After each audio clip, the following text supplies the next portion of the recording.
Welcome to the Travel and Beyond podcast with me, Daisy Ayres.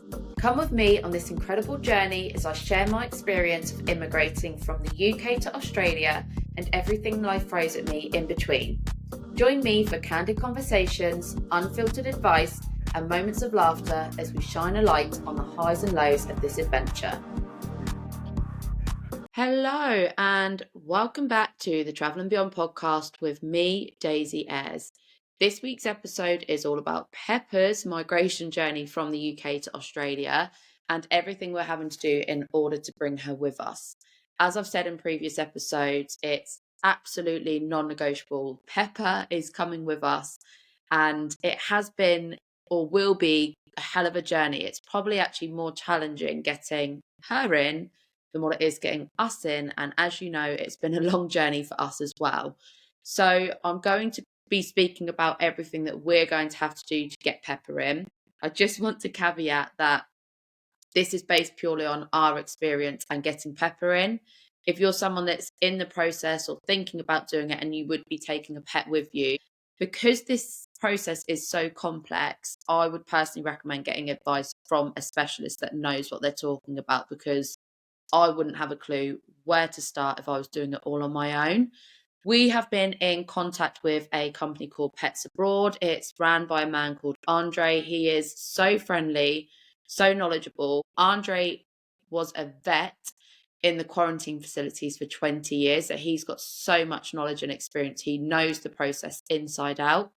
We haven't yet officially signed up to use Pets Abroad, and I'll get on to the reason why that is later on in the episode. But they're a really good pet migration agent. So have a look at them, but there are others out there if you don't feel like they are the right agent for you. But definitely recommend using one just to make sure that you make no mistake. So I'm going to just quickly talk about what the process is, because I'm not a specialist in this subject. I don't want to give misinformation. And this is just based on what I know and what we've had to do. So first of all, the most important thing to be aware of is that all of this vet preparation needs to be carried out by an official vet that would be verified with the Australian authorities, okay? So this is a starting point of what the process is. So all pets entering Australia will need to be vaccinated against rabies. This is really important. They need to have the rabies vaccination at least 6 months minimum before you plan on moving to Australia. So you have to get them the rabies vaccination, and then roughly around 4 weeks after they've had the vaccination, you will need to take them back to a vet for them to do a rabies blood test to check they've got an appropriate level of antibodies. If they pass that and they have got enough antibodies from the vaccination, you will get something called an RNAT certificate. They can only apply for a permit if they get this certificate. So you cannot apply for a permit, which is basically, I guess, like a pet visa, for them to enter until you've got that RNAT certificate. So get the rabies test done, then go back and get the blood test, hopefully get your RNAT certificate. If they don't pass it the first time, it will be a case that you need to get another vaccination done and then another test done. But once you've got your permit, that's when you can look to book a space in the quarantine facilities. And obviously you can't book your pet's flight until you've got information on when they can go into quarantines. That's why it can be quite complex, because the timelines, you're not working towards, you can book a flight and deal with everything later. You have to have everything else in place first before you can do that. Now, all pets entering Australia will need to go into quarantine facilities, and the only quarantine facility they have in the whole of Australia is based in Melbourne. Where you're coming from, and there's certain criteria, will depend on how long your pet will have to go into quarantine for. It's either 10 days or 30 days. Now, for us, it will be 30 days. That is what obviously comes at the end. So in terms of the process, it's get the rabies vaccination, get the rabies blood test done, then you apply for your permit. Once you've got your permit, you can book a space in quarantine, book your flight. Once that's all done, 6 weeks prior to travel, your pet will be needed to take to a vet to get a complete health examination done, and they will need to have parasite treatment and any other vaccinations that the vet feels could be necessary. And then 2 to 3 weeks after that first appointment, your pet will need to go back to the vet for more parasite treatments and potentially more vaccines, depending on your pet's health. And then within 5 days before your pet's flight, your dog will need to be checked over again to make sure they're fit and healthy, and they will have further treatment against worms and ticks. Once all of that has been done and the vet is happy with their health and that they meet the Australian standards, there's quite a lot of checks and paperwork required. And I guess a bit like humans, it's that Australia wants to make sure that the pets that they're letting enter are of good health. They're not going to risk passing on any diseases to other pets. A little bit like I've said in previous episodes, it's kind of like with us. It's really hard to know when to do things. One thing I have had people ask me is, will you be on the same flight as Peppa? Some people may manage to go on the same flight as their pet. Typically speaking, your pet may go on a different flight to you. Something else to be mindful of, all pets will need to fly in the cargo to enter Australia unless they're going in on a private jet. That's one thing I've really struggled with. They have to be in a crate and they have to basically go underneath the plane. From what I've read, there are separate compartments for, luggage and then pets. But I just think that's such a horrible thought. The thought of Peppa being underneath in cargo, for maybe like 24 hours flying time, it is just an awful, awful feeling. I think she'll be so scared, but so many people have said, dogs are a lot more resilient than what you realise. We're really fortunate with Peppa because she is actually quite chill. She's not a highly anxious dog, so I do think she'll be okay in that respect. But just the thought of them being in cargo is just not a nice thought. The other thing that I was worried about at the beginning is her going into quarantine because she doesn't really like other dogs. She's really good with humans, actually. And it's just horrible to think of her like she's going to be in quarantine for 30 days. We can't go and see her, so she's just in that quarantine facility. But I have had my mind eased by speaking to Andre, who worked there for 20 years. He said they are so well looked after in the quarantine facility. It's ran by, vet and vet nurses. They're all people that love animals. And one thing that I also found really helpful, there's a Facebook group called Pets Flying Australia. That has been so helpful because there's loads and loads of information in there, loads of questions, people writing posts. And my favourite part about the group is loads of people will post their videos when they're reunited with their pet. And honestly, I've never seen anyone say that their pet has been affected by the journey and by the quarantine. They've all said as soon as they're reunited, it's kind of like back to how things were. That is just in general high level process. Now, the thing that has made it even more difficult for us is because Peppa is a Shih Tzu, she's actually classed as a flat-nosed snub breed.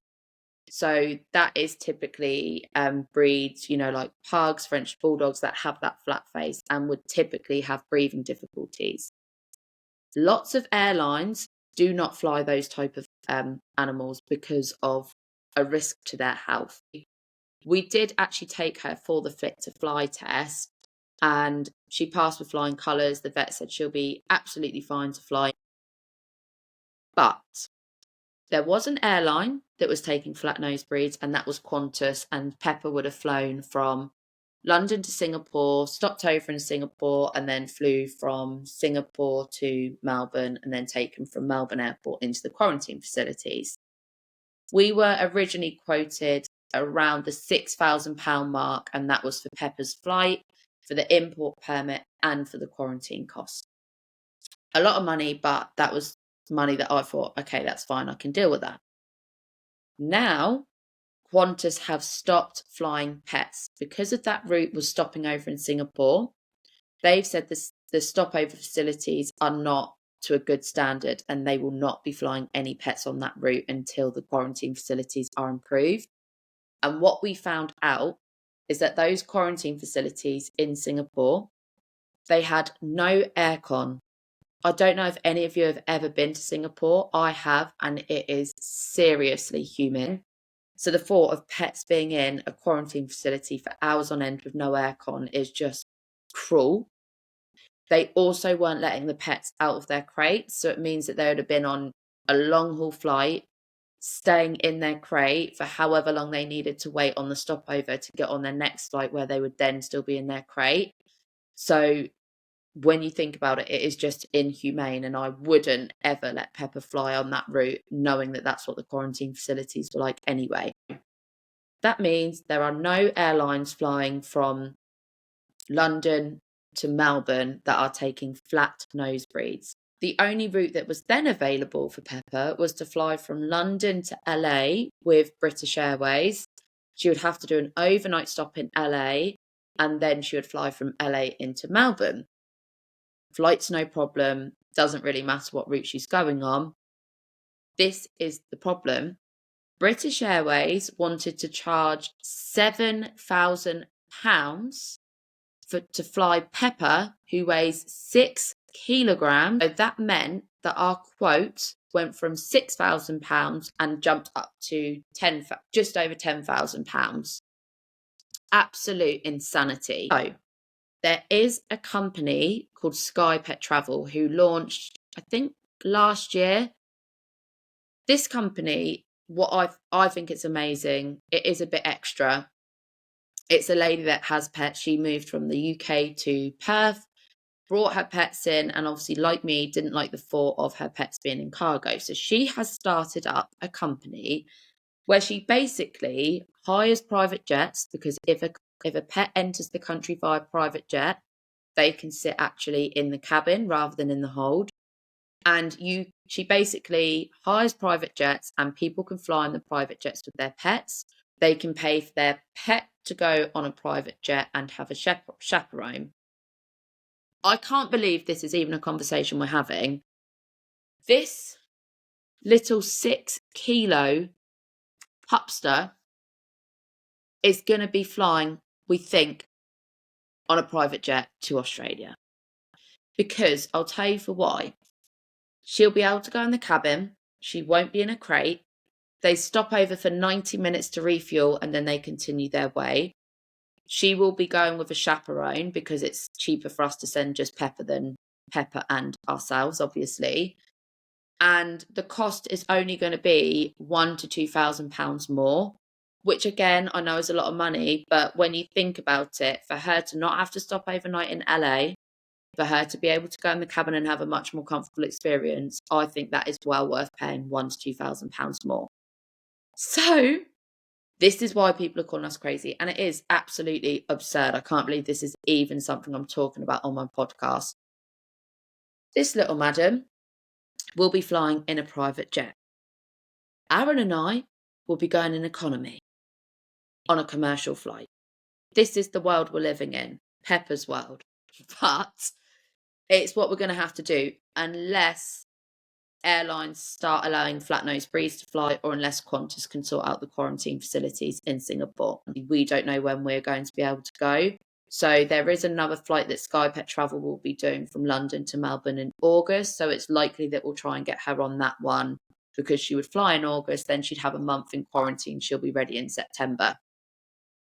And we should ideally be there by then. But obviously we can't commit to booking anything in for Peppa until we know when we're realistically going to be going. So it's all a bit up in the air at the moment. I will be honest, I have had some concerns about her adapting, because it's going to be really, really hot over there. It's, in the peak of the summer, she's not going to be able to leave the house. We're going to have to go out really early in the morning and late in the evening, which that doesn't bother me. That's fine. But I have had them thoughts of what's her quality of life going to be like. On really, really hot days, she's going to have to stay in our apartment or our house with aircon on. She's not going to be able to do much outside time. That does concern me.